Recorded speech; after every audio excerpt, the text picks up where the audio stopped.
สวัสดีครับสวัสดีชาวดูบอลกับนัทนะครับและตอนนี้ผมอยู่กับผู้สื่อข่าวที่หลายๆท่านน่าจะคุ้นกันดีนะครับนั่นคือ Fabrizio Romano นะครับก็เป็นเกียรติอย่างยิ่งสำหรับคนตัวเล็กๆคนนี้นะครับจากประเทศไทยที่ได้สัมภาษณ์ Romano นะครับก็โอเคนะครับวันนี้มีหลายคำถามที่จะมาถาม Fabrizio นะครับแต่ก่อนอื่นFabrizio say hi to Thai fans please Hello. It's super pleasure to be here. First of all, thank you for the invitation and thanks to all the Thai fans because I always see your messages and they super appreciate it. So thank you and super pleasure to talk together. Okay, so let's go to the first questions. Have you ever heard the words "boys never trust anyone except Romano"? What do you think about these words? Because when everyone said about transfer news, they are looking for you. I know.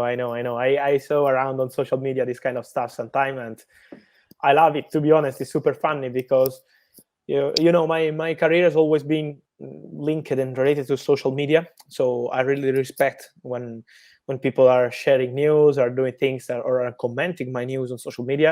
I love to have an interaction with people. I love to have a direct contact. I don't feel like a media. I feel like a person. So I don't feel myself like a newspaper or a TV channel or this kind of things. I'm just a person talking with other people about football. And this is why I love this kind of stuff. So I have to say thank you to all the guys that are saying this. And sometimes they say I trust you more than my family, and I say don't do this. Trust your family and not me, because it's not life is not only football, but to be serious, I really appreciate him. I love it when it's this kind of atmosphere. I just try to do my best. So let's remind it's always football, but I just try to do my best, and it's not easy because it's a nice thing and it's a funny thing, but at the same time it's giving you some responsibility, and I love it. I love to have responsibilities with my news. But I'm gonna continue to do my best every single day as a journalist and as a person. That is the most important part. You said you are only a person, but you are a wonderful person who make us know the news, the best news for football fans. Yeah, and becoming well-known journalist, does it make your life better? What you have to sacrifice to be at this point? You have to sacrifice many things because, of course, journalism in general is one point. But when we talk about transfers, it means that you have to be always focused, always connected, always in touch with your sourcing, with your network, always in the right moment to share the news. So the process is not so easy. You have to look for news, stay in touch with people, stay in touch with your network, then plan when is the best moment and the best way to make everyone happy with the news. Well, I mean the clubs, the agents, the player, and then share the news in the right and correct with the correct information in the right moment. So this is why the process is long and it's happening every single day. Also, when the window is closed, you have still to be in touch with people, in touch with your network, calling people every single day. So it's not so easy. You have to sacrifice many parts of your life because of your private life. Because, for example, during the summer, you have to be always focused. You will never have any single day off. So you have to be with your phone always available. Sometimes you expect one day to nothing to happen, and then you have a crazy news like Leo Messi leaving Barcelona and joining PSG, or Cristiano Ronaldo joining Man United. So everything can happen. It's like a jungle, and when you are where you are into the jungle, it's a nice feeling because it's freedom, these kind of things, and I love it because you can feel you have something nice in your hands, but at the same time you have a lot of pressure, a lot of responsibility, and so every single day what you sacrifice is part of your time. The best match is when you are loving what you're doing, as in my case. And so I'm working hard, but at the same moment I always think I'm talking about football. People are super happy with what I share, so let's continue like this. And you have to mix your life with your work, so it's like you're never working. It's not so easy, but you try to do it. So the key point is to love what you're doing. Yes, 100%. In my case, it's the most important thing. It's the most important thing, and to love also the network you're working with. Because if you think that agents, presidents, directors, players are only on the other side of the game, you have a problem on long term. Maybe you can be good in short term, but in long term, in transfers, you have a problem because you are not enjoying what you're doing. If you're calling an agent or calling a president, a club director, and you are not comfortable with it, you are going to have a problem. If you're comfortable and you feel that they are friends and they are not enemies. This is super positive to share news, but also to enjoy what you're doing. That is the key point on this story. Okay, so let's move to football topics. A question that mostly asked in Manchester United fans right now is the situation of Ole Gunnar Solskjaer. Some said that now the board cannot find any suitable replacement for him. May I ask you from 1 to 10, Fabrizio, which number can tell us how secure of his position from 1 to 10? I don't love numbers or percentage because I prefer to say what is really going on than giving numbers to this kind of situation, because sometimes if you give a number is not the right perception of reality.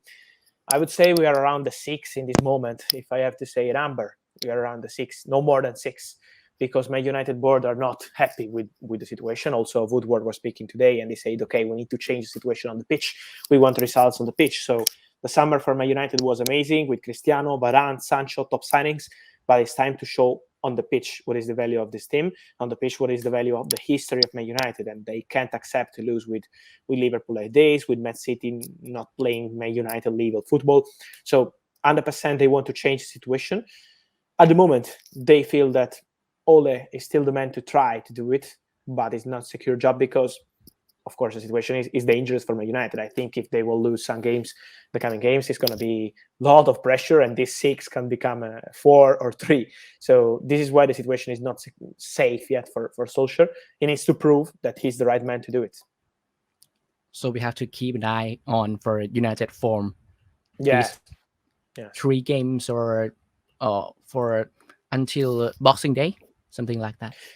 Yes, I don't know how many games, because, in football you can never predict. Maybe you play with Watford, you lose 3-0 and they decide to change immediately, or maybe they win 3 games in a row. So it's always day by day in football, in particular with Man United or our club, with the owner, with Joel Glazer taking final decisions. So it's not just the board.